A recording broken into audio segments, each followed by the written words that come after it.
नमस्कार दोस्तों, इस लाइव सेशन में आपका स्वागत है। आपके साथ मैं हूं चमन कुमार और आप देख रहे हैं न्यूज वॉच इंडिया। आज उत्तर प्रदेश के मुख्यमंत्री योगी आदित्यनाथ ने राम निर्माण मंदिर कार्य की आधारशिला रखी। जी हां, ये वही राम मंदिर है जिसके लिए हिंदू धर्म गुरुओं ने लगातार 500 साल से ज़्यादा आंदोलन किए।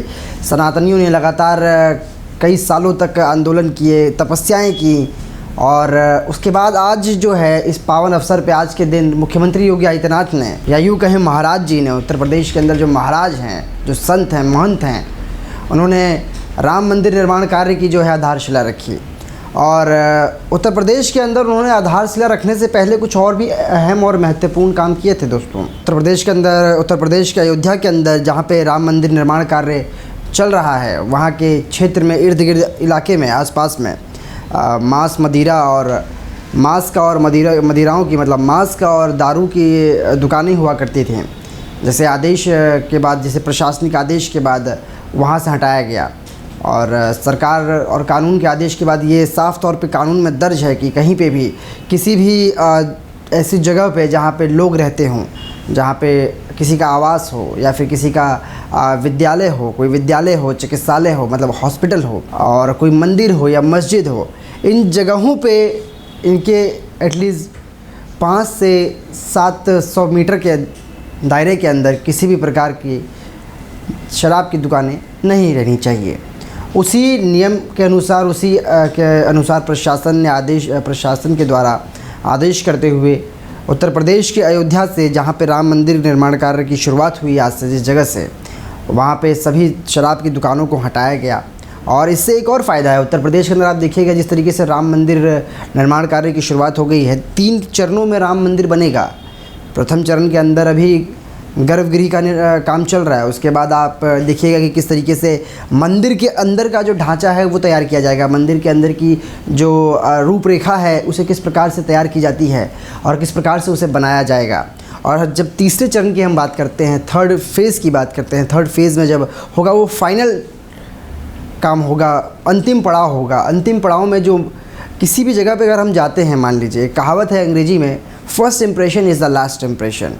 तो उसी तरीके से मंदिर का जो फर्स्ट इम्प्रेशन है दोस्तों, वो है उसका प्रथम द्वार। मतलब जहाँ सबसे पहले श्रद्धालु पहुँचेंगे, तो उस प्रथम द्वार का जो उसकी जो रूपरेखा है, उसकी जो कायाकल्प है, वो अलौकिक होगी, वो अद्भुत होगी। उसके लिए उसे अंतिम स्तर पर रखा गया है, और बेहद ही अच्छा बनाने के लिए उसमें नई नई कलाकृतियाँ की जाएंगी। धार्मिक तौर पर, बतौर धार्मिक चीज़ों को उसमें गढ़ा जाएगा। और इसके फ़ायदे भी हैं। जिस तरीके से राम मंदिर अयोध्या के अंदर बन रहा है, इसके फ़ायदे भी मैं आपको बताता हूँ। राम मंदिर बनने से देखिए, अब पहली बात तो ये है कि जिस तरीके से हिंदू धर्मगुरु जो लगातार आंदोलन कर रहे थे, जो तपस्या कर रहे थे, आंदोलन नहीं कहेंगे हम, इसे तपस्या ही कहेंगे, लगातार भूख हड़ताल करना, लगातार कोर्ट में, न्यायपालिका में गुहार लगाना, अपने धर्म के लिए, अपने देवता के लिए, अपने भगवान के लिए, जिनकी हम पूजा करना चाहते हैं, जिनकी हिंदू समुदाय पूजा करना चाहता है, उसके लिए लगातार याचिका दायर कराना, लगातार गुहार लगाना कि इस जगह पे हमें मंदिर बनाना है, इसके लिए कोर्ट से हमें आदेश दिया जाए। उसके बाद वो शुभ दिन, वो पावन अवसर आज है, और आज मुख्यमंत्री योगी आदित्यनाथ ने अयोध्या पहुंच करके गर्भगृह कार्य की आधारशिला रख दी है।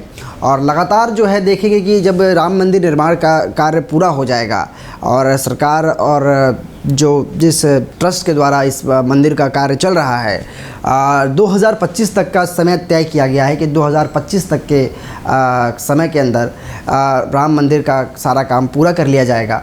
और उसके बाद सबसे ज़्यादा हम देखेंगे कि अयोध्या के अंदर सबसे ज़्यादा जो ट्रैवलिंग है, जो टूरिस्ट हैं, उनका आना जाना बहुत ज़्यादा होगा। अभी की हम बात कर लेते हैं, वर्तमान स्थिति की बात करते हैं। हम देखते हैं कि किस तरीके से जो सरयू घाट है अयोध्या के अंदर, सरयू घाट का जो नज़ारा रहता है वो कितना ही अद्भुत रहता है। जब हम देखते हैं तो हमारी आँखें जो हैं उसे सिर्फ देखती रह जाती हैं। ये सरयू घाट का नज़ारा है।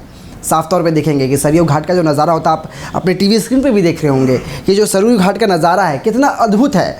शाम का जो मंजर रहता है वो हमारी आँखों को कितना, मतलब शीतलता प्रदान करता है। तो उसी तरीके से यहाँ पे जब राम मंदिर का कार्य पूरा हो जाएगा तो यहाँ पे सबसे ज़्यादा श्रद्धालुओं का आना जाना लगा रहेगा।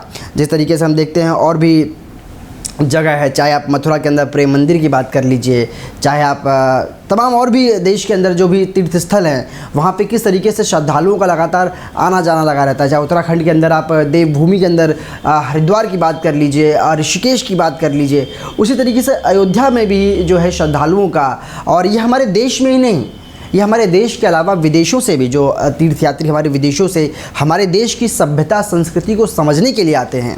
हमारे देश के जो संस्कार, जो सभ्यता, जो संस्कृति विदेशों में नहीं मिलती आज भी, वो सभ्यता, वो संस्कृति हमारे देश में आज भी कहीं ना कहीं मौजूद है, और लोगों के अंदर वो सभ्यता संस्कृति आज भी है।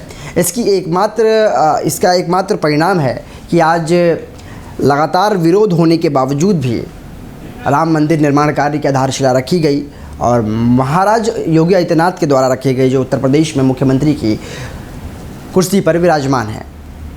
तो मैं बात कर रहा था कि उत्तर प्रदेश के अंदर जब अयोध्या में राम मंदिर का कार्य पूरा हो जाएगा तो किस तरीके से टूरिस्ट बढ़ेंगे, टूरिस्ट का आना जाना होगा, यात्रियों का आना जाना होगा, श्रद्धालुओं का आना जाना होगा, तो वहाँ के जो लोग हैं उनके पास रोज़गार होगा, वो व्यापार करेंगे। मोदी जी का एक है नया, माननीय प्रधानमंत्री जो हैं प्रधानमंत्री नरेंद्र मोदी, उनका है कि स्टार्टअप इंडिया, आप खुद का काम कीजिए, आत्मनिर्भर बनिए, किसी पे आप निर्भर मत रहिए, तो उससे लोगों को रोज़गार मिलेगा, लोग जो हैं अपनी आजीविका चला सकेंगे। हाँ, ये बात अलग है कि रोज़गार जो है शुरुआती दौर में, शुरुआती समय में छोटा रहेगा, लेकिन जब आप स्टेप बाय स्टेप चलिएगा तो वो रोज़गार विकसित करेगा, फलेगा फूलेगा। उसके बाद मंदिर के बनने से पहले योगी आदित्यनाथ सरकार ने और अयोध्या प्रशासन ने सबसे बड़ी कार्रवाई ये की, जो उस मंदिर के जितने दायरे में मंदिर का ज़मीन आता है, जिस ज़मीन पर, जिस भूमि पर मंदिर बन रहा है, उसके आसपास 500 से 700 मीटर के दायरे में जितने भी शराब के ठेके आते हैं, जितने भी शराब की दुकानें आती हैं, या फिर अवैध शराब की फैक्ट्रियां आती हैं, या फिर जो लाइसेंसी भी हैं, ये नहीं कि सिर्फ अवैध की मैं बात कर रहा हूँ, जो लाइसेंसी शराब की फैक्ट्रियां भी हैं, उन सब को उनका लाइसेंस रद्द किया गया है और बाकायदा उन दुकानों को, उन फैक्ट्रियों को बंद कराया गया है।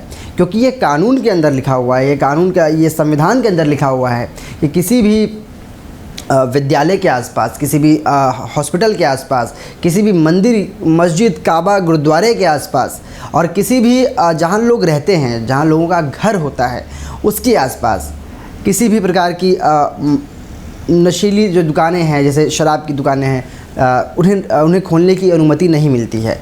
उसी प्रावधान के तहत मुख्यमंत्री योगी आदित्यनाथ ने ये बड़ा फैसला लिया है और बड़ी कार्रवाई की है। और जैसे जैसे राम मंदिर का काम 3 चरणों में चलेगा और 2023 तक का टारगेट रखा गया है। 2023 तक राम मंदिर का जो काम है, उसकी जो हम गर्व की बात करते हैं, गर्भगृह की बात कर रहे हैं, 2023 तक इस काम को पूरा कर लिया जाएगा। उसके बाद हम 2024 में आ जाते हैं। 2024 के अंदर जो मंदिर का जो पोर्शन है, जो मंदिर का जो कायाकल्प है, उसकी जो रूपरेखा है, उसको जो तैयार किया जाएगा वो 2024 के अंदर किया जाएगा। और देखिए, कहावत है कि अगर आप मिट्टी का भी बर्तन बनाते हैं तो उसे आकृति देनी पड़ती है, उसको रंग लगाना पड़ता है ताकि वो देखने में अच्छा लगे। तो वैसे मंदिर का जो फाइनल लुक होगा वो 2025 में देने के बाद लोगों के, आम श्रद्धालुओं के लिए, जो भगवान के दर्शन कर सकते हैं, भगवान राम के दर्शन कर सकते हैं, माता सीता के दर्शन कर सकते हैं। और लगातार जो है लोगों के अंदर, अयोध्या वासियों के अंदर और पूरे देश के अंदर आज खुशी का माहौल है कि राम मंदिर जो है लगातार आज आधारशिला रख दी गई है और आज से निर्माण कार्य शुरू हो गया है। इस लाइव सेशन में इतना ही। देश दुनिया की तमाम बड़ी खबरों के लिए आप देखते रहिए न्यूज़ वॉच इंडिया।